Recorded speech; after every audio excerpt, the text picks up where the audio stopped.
Good morning. Morning. How are you?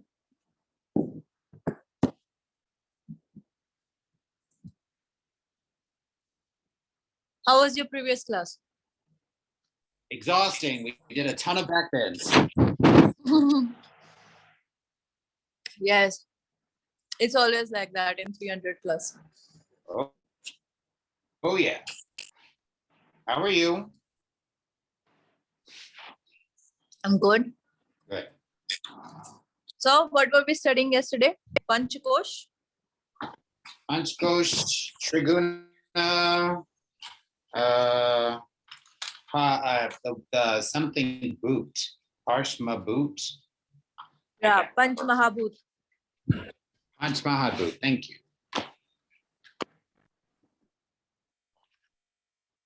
And Panch Pran?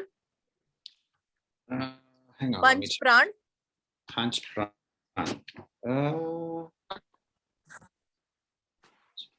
Yes, you studied Panch Pran yesterday.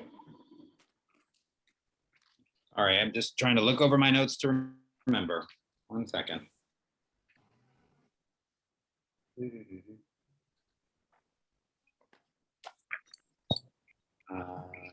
Yes. Okay. Yes, ma'am. Yes. Okay, what are those Panch Pran? Let's see.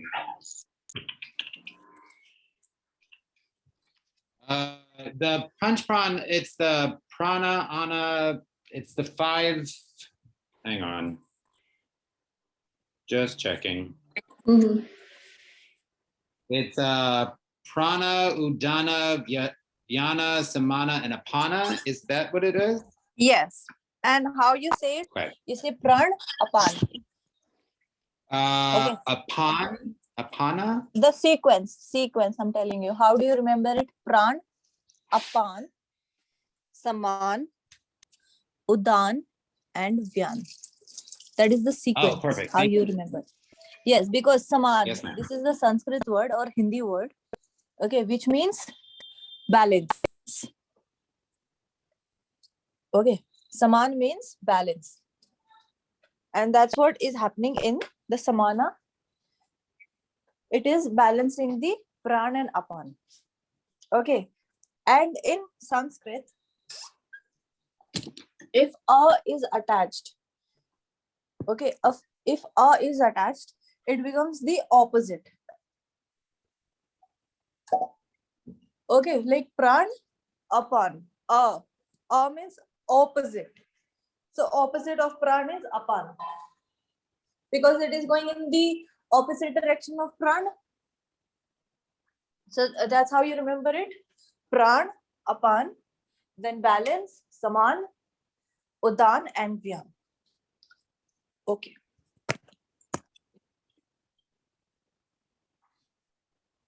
Oh. Okay. So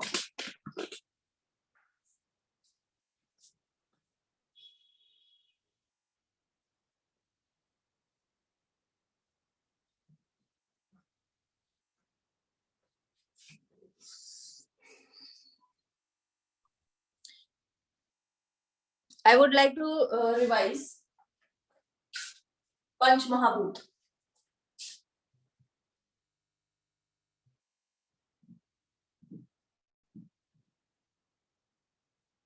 What are the Panch Mahabhut? I know I'm going to say this wrong. Priti? Prithvi? Prithvi. Prithvi. Prithvi. Prithvi. Prithvi. Yes. Next. Ja something. Jala? Yes. Jala. Agni. Next. Agni. Next. Next. Acacia. Akash. Akash. Akash. Then Vayu. Vayu. Vayu. Yes. Vayu. Can you tell me English names for these? Prithvi is Earth. good. Jal, Water. water. Agni, Fire. fire. Akash, Space. space, ether, and emptiness. Vayu, Air. okay. So we are saying that our body is composed of these 5 elements. So I want to ask you, is the universe also made of these 5 elements? Yes. Yes, are you sure? Yes. Yes. So, par Atma and Atma. Okay, there are 2 things, the nature, the ultimate God or Paramatma, okay, or the universe or the creator of the universe. Creator of the universe is Paramatma and Atma. Okay, so this universe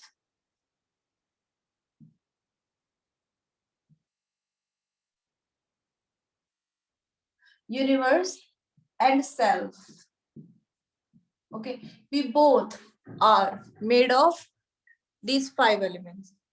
Okay, the universe and the self both are made of these 5 elements. And this universe is called Brahmand.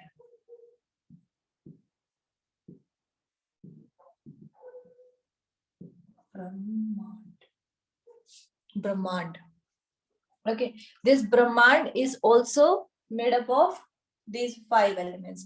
So that is the physical property of universe and the self. Okay, now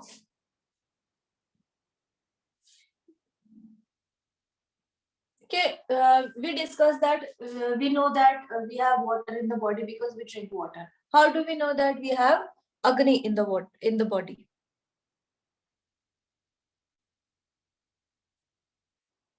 Which one again? How do we know we have which one? Agni, fire. The digestive system? Yes, digestion. The food gets digested. Okay, and Jathar Agni. Jathar Agni. Yes, the Agni which is responsible for digestion is Jathar Agni. Okay, how do we know we have Akash? Because we can speak. Yes, because we can speak. How do we know we have air? We can breathe. Breathe. Yeah. Our nose. And we eat food.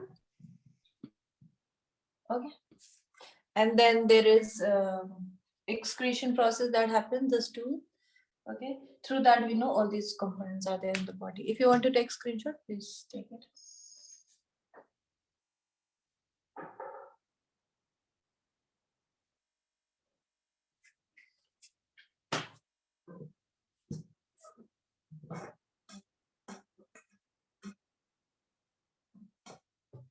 Then we have Panch Prana.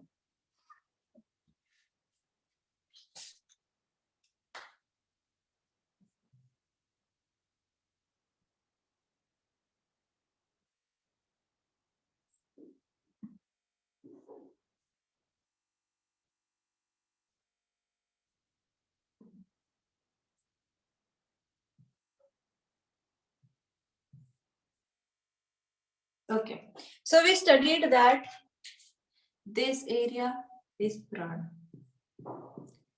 See, you can easily remember that we do pranayam, and through pranayam we breathe in.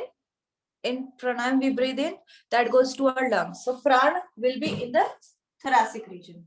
Then apan, means opposite. Opposite of pran is apan. So it is at the bottom. Then we have saman.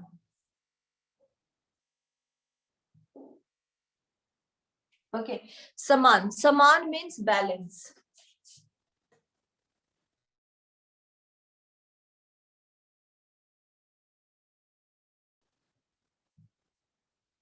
Or balance.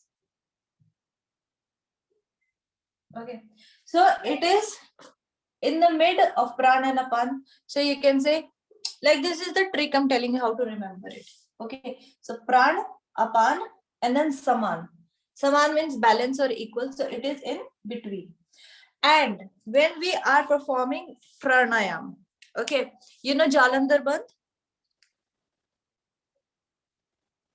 Do you know what a Jalandhar Bandh is? No, ma'am.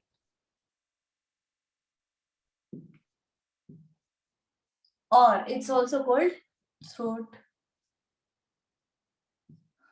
lock. Like you breathe in, hold, and apply lock. Like that? Oh, the like glottis lock thing? Yes, that. Got it. Okay, in Sanskrit, it's called Jalandhar Bandh. Okay, what do you call it? Epiglottis lock. Like, there's like 4 or 5 techniques. There's the one where you like lock your diaphragm, but then the other is like your glottis. When you breathe in, basically you hold in your clavicle, like that area. Okay, so Jalandhar Bandh is actually locking this area that air does not pass. Okay, in or out. Okay, throat. It's in the throat. Jalandhar Bandh. Okay, and then there is Mool Bandh.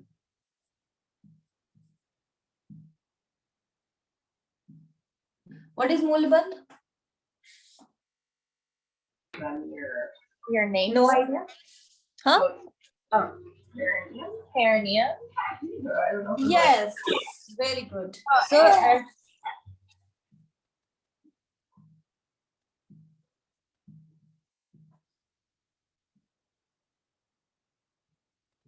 Can you please show again on the little man where the samana and everything else was? yes, The I will show. prawn. I will show. I will show. Don't worry. Okay. So Jalandhar Bandh and Mool Bandh. This is the throat, and this Mool Bandh is, you know how to practice Mool Bandh? We haven't fully covered it yet, a little bit. Just it's like squeezing. Yes, that's squeezing only.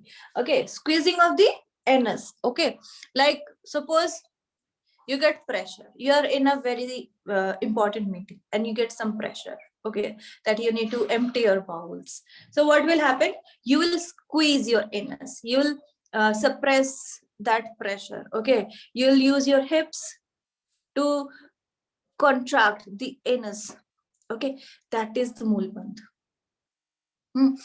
And what I told you about apan, okay, apan, this apan is downward. Apan is responsible for excreting out all the waste material from the body. It's either stool, urine, or the blood through periods or menstruation cycle. Okay, so it's downwards. When you do Mool Bandh, you are blocking that energy. You're blocking this apan. Okay, its process is to go downwards, but when you're applying Mool Bandh, okay, you're contracting your anal muscles. You are trying to make this apan upwards. When you're doing Jalandhar Bandh, okay, you're trying to push these pran downwards. Okay, so when we are applying both these bandh, both these looks at the same time. Okay, so you're trying to pull this down and pull this upward. So you're trying to reduce this saman and increasing the area of pran and apan. Okay. Now this is pran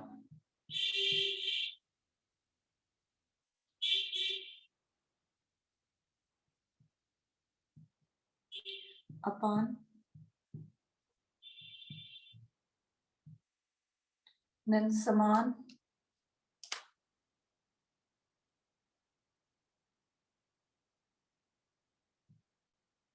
Udan. And Vyan.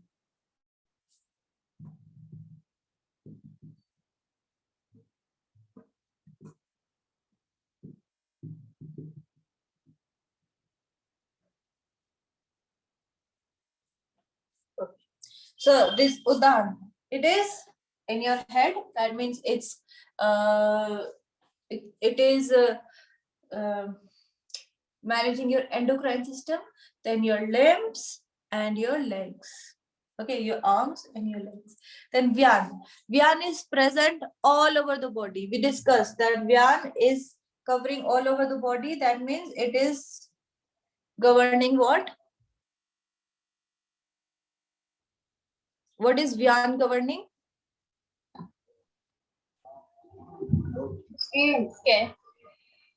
Skin And cells. nerves Blood.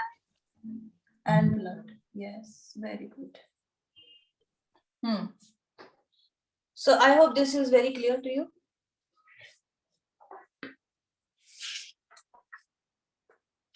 If you have any doubt, you can ask.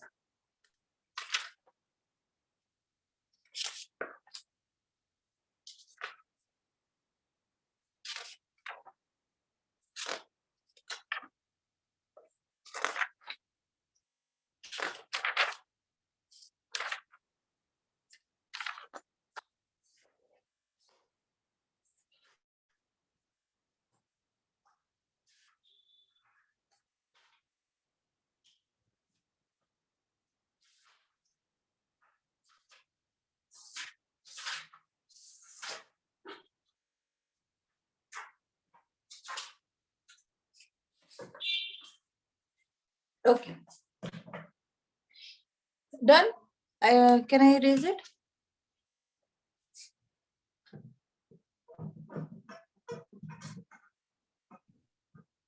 Yes, ma'am. Okay. We studied Panch Pran. Now we will study Panch Up Pran, subsidiary pranas. Okay.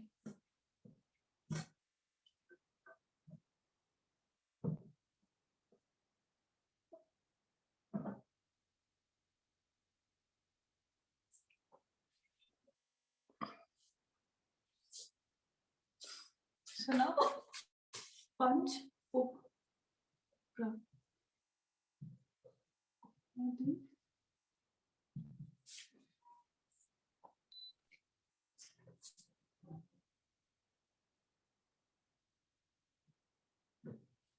Okay. They are Nag, Kurm,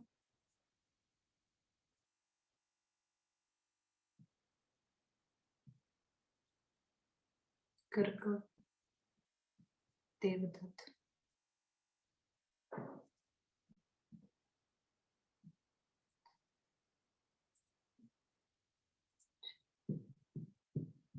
Okay. They are Nag, Kurm,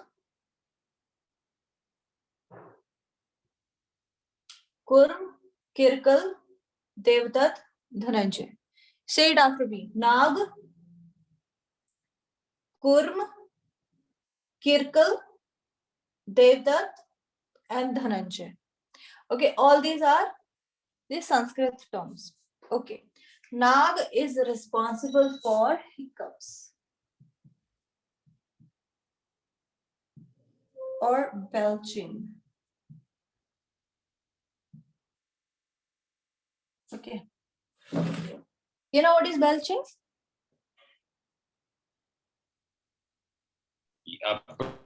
Verb in English of what we say. Yes, verb.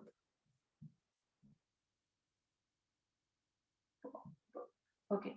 Then Kurm. Kurm is responsible for blinking. You see, there are some people, they are constantly blinking, like they'll be talking and they'll be doing this. And some people, they just do not blink at all. Okay, their eyes get dry, but they do not blink. And some people, they are constantly blinking. They're talking and they're blinking. Okay, so in any of those cases, his 𝐾𝐫 is not functioning well. Okay, and for rest of the people, the 𝐾𝐫 is working perfectly. Okay, so 𝐾𝐫 is responsible for blinking.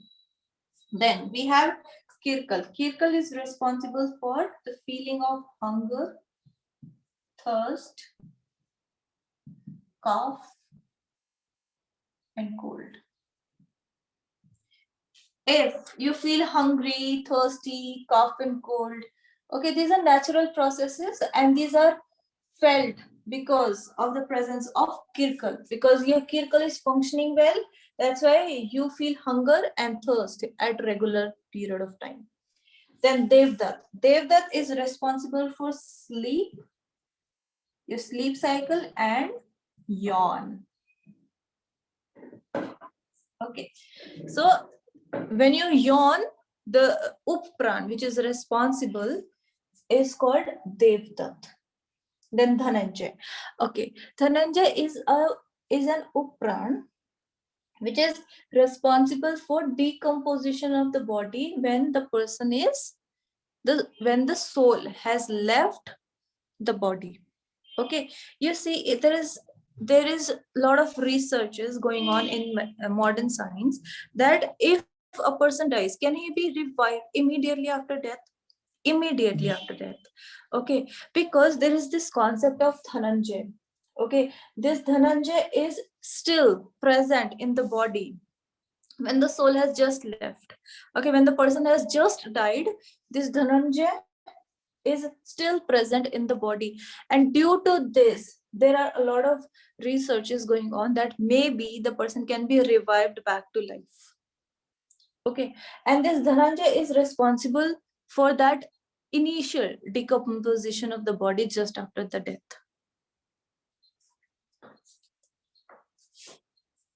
Can you please repeat what the first one is?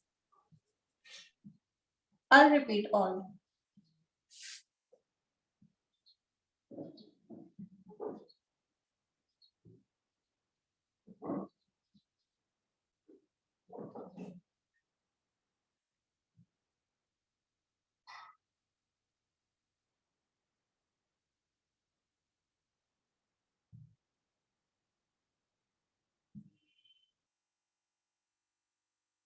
Okay, so we have 5 subsidiary pranas. Okay, these are like responsible for those small activities like Nag.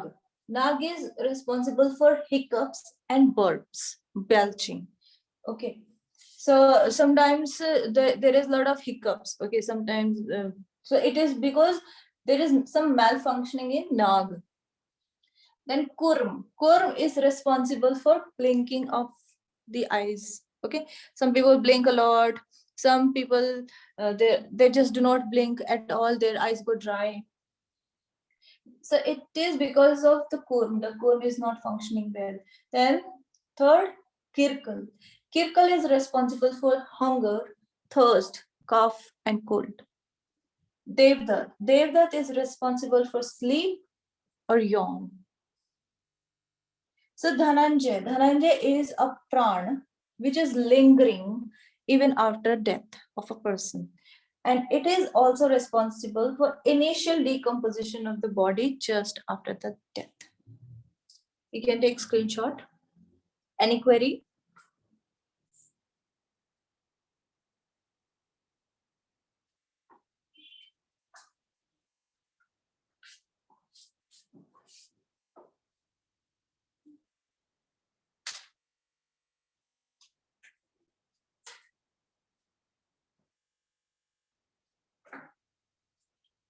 Okay.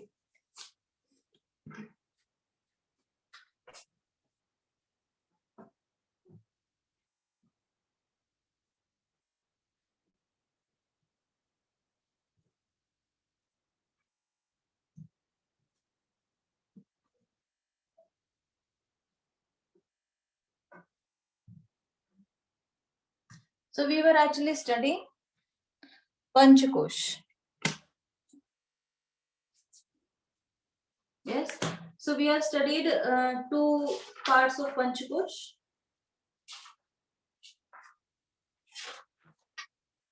Yes. We are studying Panchakosh. Of this, we have covered Annamaya Kosh. For this, we do asanas. Then second is Pranamaya Kosh. For this, we do pranayam. Then there are 5 kinds of Panch Mahabhut.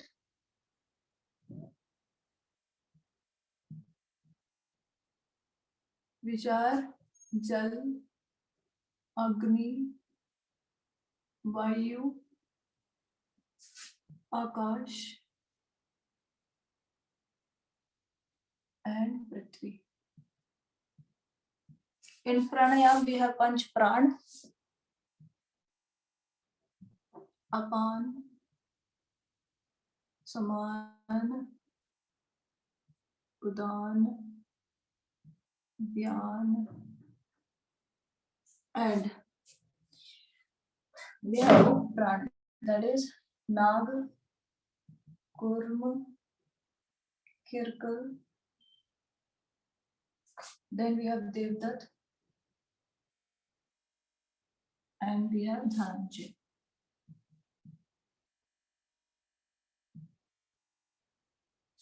Okay. Then, what is the third layer? Third layer is Manomaya Kosh.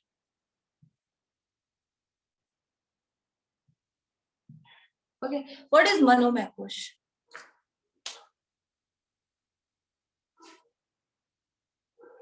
What is Manomaya Kosh? Any idea? It's We the are studying. Yes. knowledge, mental one, the mind, something. Yes. No, it's like mental, something like that. Yes. It is the mental, the mind. Okay, it is composed of all the thoughts that are going on, feelings, emotions.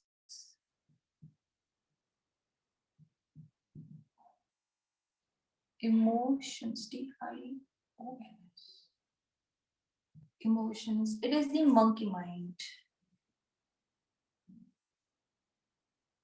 If you can control this, or if you can train this, then a lot of your problems are solved. Because these thoughts, these feelings, these emotions, okay, they take over a person, and the person then cannot do so many things which he plans to do. Okay.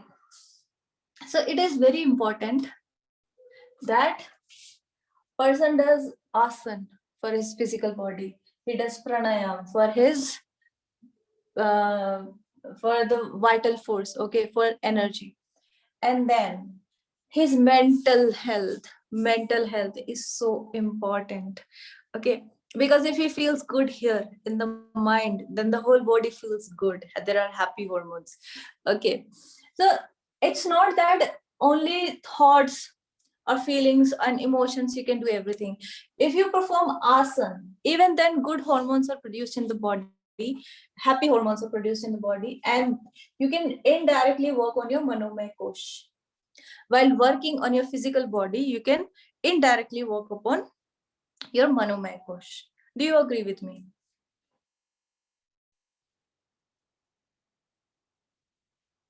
If you're feeling sad and you work out, either it is asana or pranayam, do you think you can become happy? I would hope so, but Yes. who's to say? Okay, so you see, if you're feeling very depressed, okay, you don't feel like exercising, but you force yourself to exercise, and after that exercise you feel good. Yes. Why? Because when you exercise, any form of workout, okay, there are happy hormones produced, and you can work upon on your manomechus. When happy hormones are produced, then there'll be good thoughts, feelings, and emotions. Otherwise, directly, which is a little bit difficult when you're already feeling bad. Okay. But if you want to work directly upon your manomechus, what do you think? Which practice can you do? Which yogic practice can you do?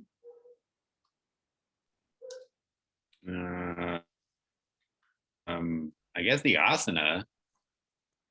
That is indirect, I'm saying. This is the indirect practice. The direct practice is pranayam and pratyahar.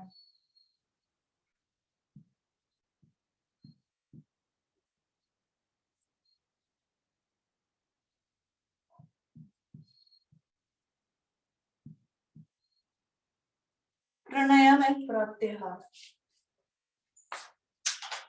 These are the direct practices for pranayam and pratyahar. Do you know what is pratyahar?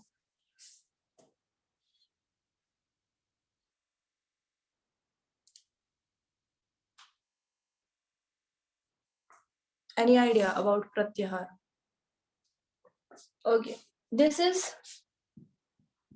withdrawal of sense organs.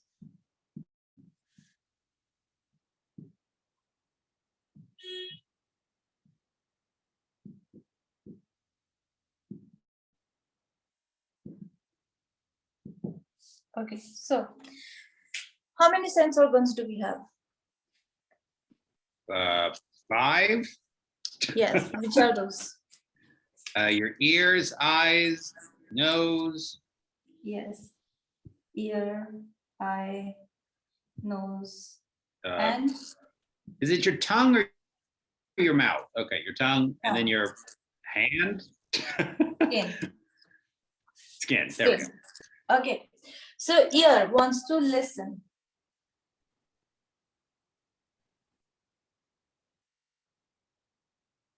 Your eye wants to see. Nose, smell. Okay, your tongue wants taste. Skin wants touch. You know, elephant? An elephant can be caught easily.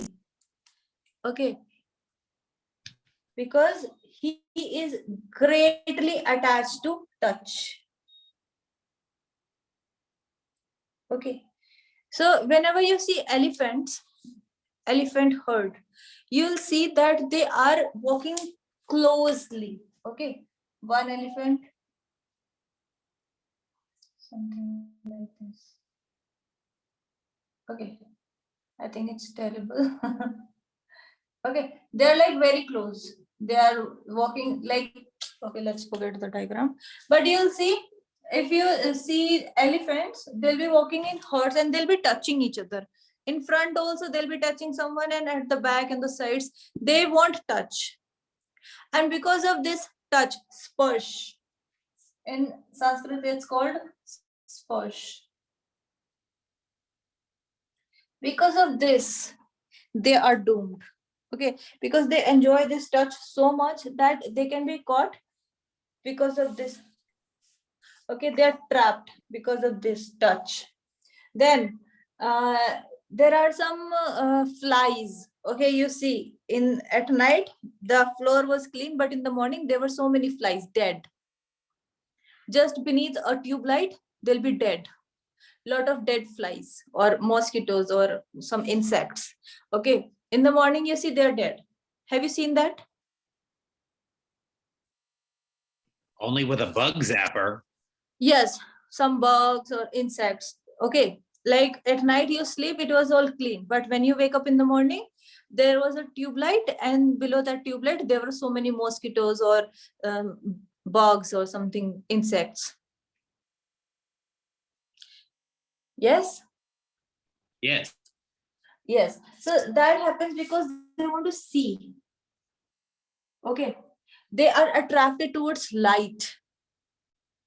Okay, So if a person is constantly feeding his ear, eye, nose, tongue, or skin, constantly feeding, then he is moving away from himself. The self we are looking for that self. If you want to walk upon your manomay kosh, then you'll have to withdraw these sense organs from their objects. These are their objects. Okay, they want to hear, see, smell, taste, and touch. They will have to go withdraw. The sense organs will have to withdraw from their objects. These are the objects. Okay, so that is manomay kosh. You'll be working upon your manomay kosh. You can take screenshot.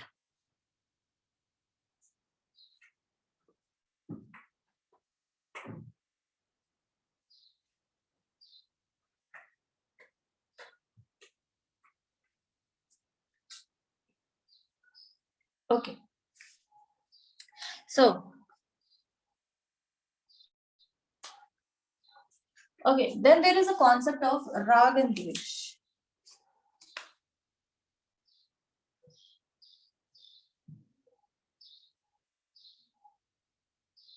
This is attachment, liking and disliking. Rag is liking and this is disliking.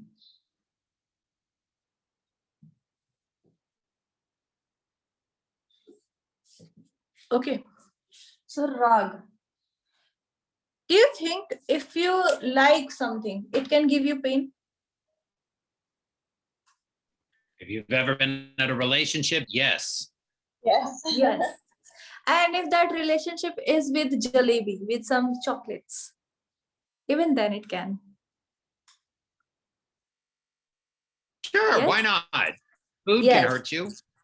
Yes. So any kind of liking in excess can cause rag. Anything in excess, either liking or disliking, can cause problem. And these are termed as rag and dvesh. Because if you really like someone, some people, food, clothes, and if they're with you, you feel happy. Once they're gone away from you, it's rag. Okay, you feel pain. So you feel pain because you like something. Rag. Then, if suppose you go to a place which is stinking, okay, you don't like that smell. If a person appears in front of you whom you hate, then again you will have some bad feelings and you'll not be able to focus on your work. You'll lose that cool temperament, that peace of mind you'll lose. So that is called dvesh. If something you don't like comes near you, okay, that feeling is termed as dvesh. And both rag and dvesh are causing problems. So we have to feel detached, no feeling of attachment, either likes or dislike. So we have to move forward towards detachment, that we just do not attach ourselves with any liking or disliking. We just be neutral to every people and everything that is around us. Okay. So this rag and dvesh, they are the object of manomay kosh. This mind. This rag and dvesh is happening in this layer. Okay. In modern science, there are 3 types of mind. Okay. What are those? Those are conscious mind,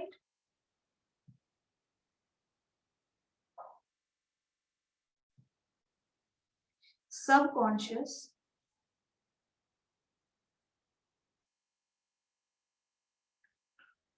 and unconscious.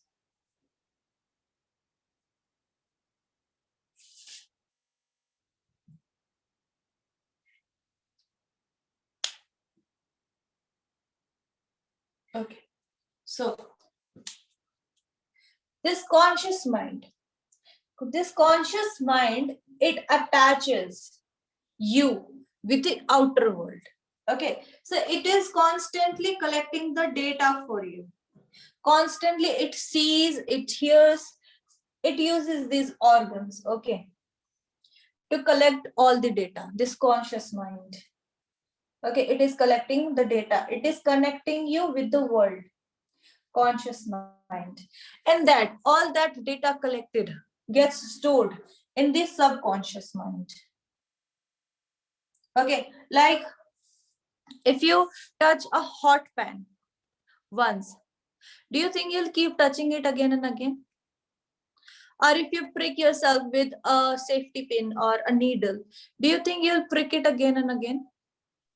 Not No. immediately, but it's one of those By you'll mistake, forget by about. mistake, it can happen.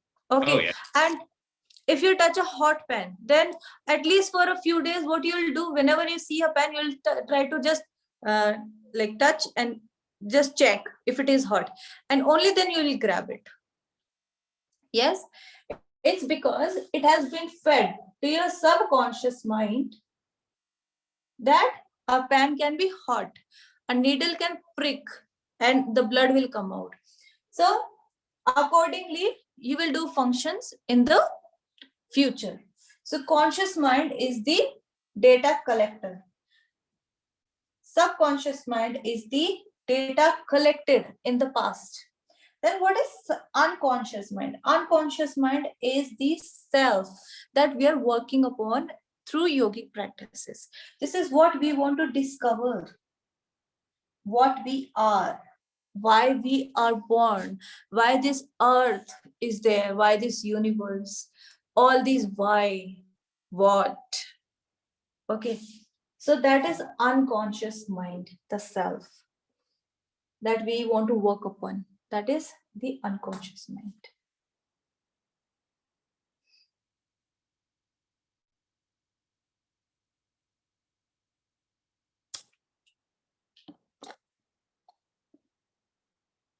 Okay, you can take screenshot and then I will erase some.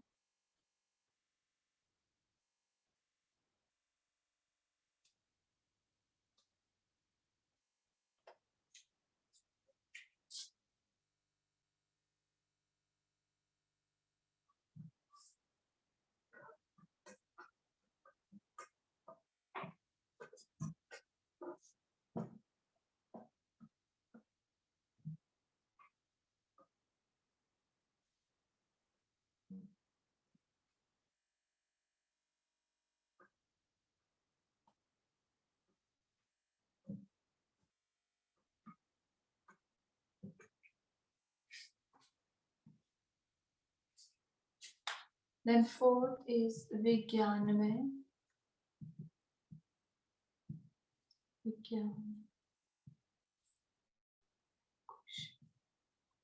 It is the intelligence.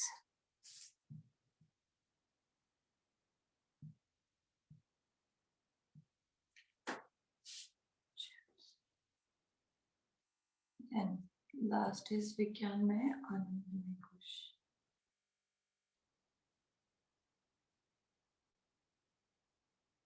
It's the bliss.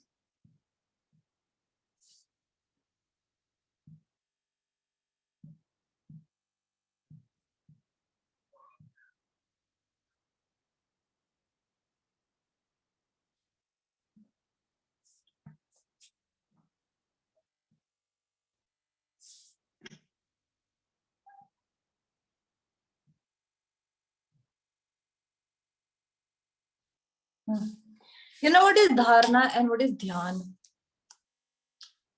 Okay, so Dion, Dion is meditation, but it's not the actual translation of meditation. And Yes. Dhyana is like the practice of focusing on one single thing to reach as like preparation to reach the state of meditation. Yes, very good. Okay. So have you ever heard of idol prayers, like idol worship? Yeah. That there are some people, they keep some idols and then they do prayers.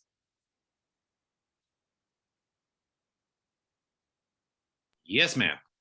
Yes, you have heard. Do you think it is stupid? Why they are doing? Do you understand the concept? Why they are doing this? Isn't the idol like the single object they're focusing on? Yes. Like Definitely. if they can't picture it in their head, then they have to look at it, and then it's a representation of the divine or whatever God they're praying to. Concept of idol worship is that only, that like in Hinduism, it's a great ritual that we do Murti Pujan. Murti is the idol. Okay. So what happens? We have a lot of idols. In Hinduism, I am also Hindu, so like I know a lot of things in Hinduism. Okay. So what happens? There are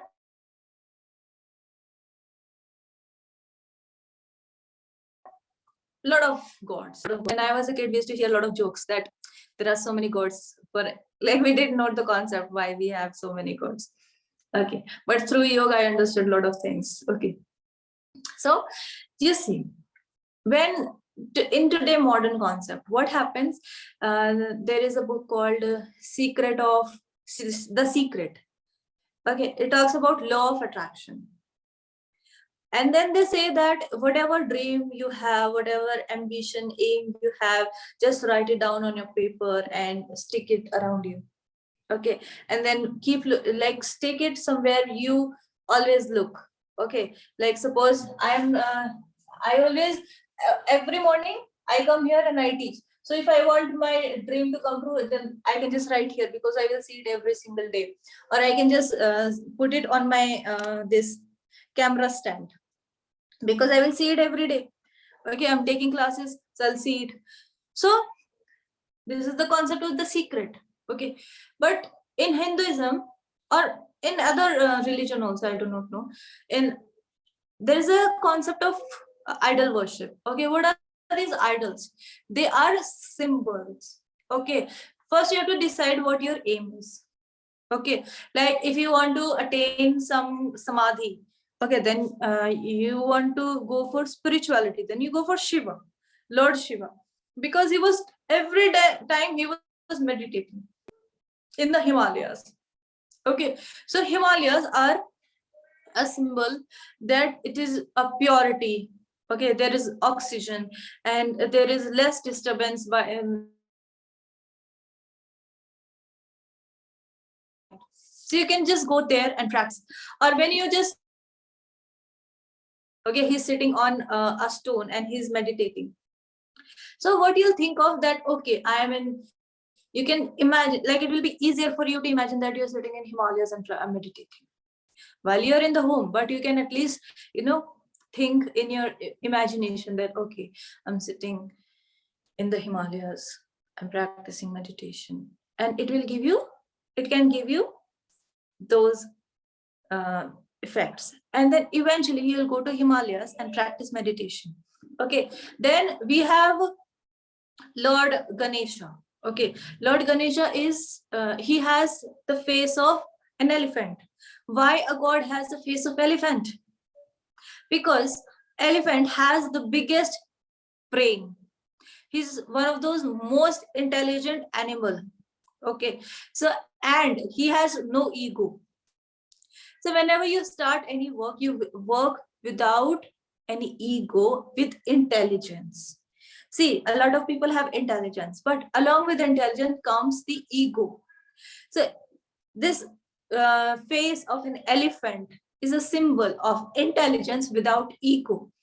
So when you worship Lord Ganesha, you are worshipping intelligence without ego.